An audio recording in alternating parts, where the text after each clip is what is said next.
अस्सलाम वालेकुम।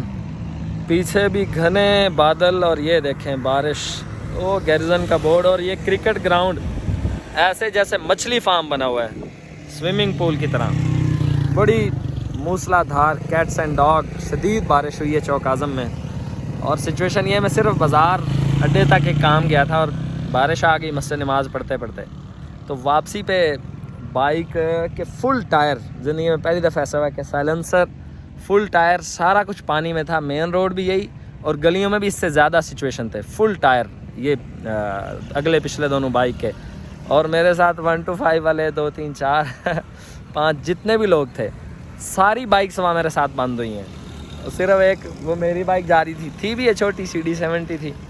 तो बंदे आ मौलवी की पड़ी जा रहे हैं, तो खुशी की बात है। हम अपने अल्लाह का नाम पढ़ रहे थे कि या अल्लाह मदद फरमा, कपड़े गंदे हो जाएंगे, नमाज भी पढ़नी है और मुझे फैसलाबाद फिर वहाँ से आगे उससे लंबे सफ़र पे निकलना है। तो वाकई अल्लाह ताला के नाम की बड़ी तासीर और बरकत होती है। और बिलक रही थी दुनिया, बारिश को तरस रही थी।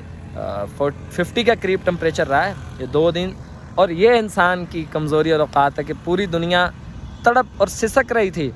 सिर्फ 1.5 घंटा बारिश आई है और हर तरफ जल थल हो गया है। तो अल्लाहुम्मा सय्यबन नाफ़िआ, इसलिए अल्लाह ताला से नफ़ा बख्श मांगनी चाहिए। और नबी अलैहिस्सलाम इसमें दुआ किया करते थे कि या अल्लाह इसको नफ़ा बख्श बना।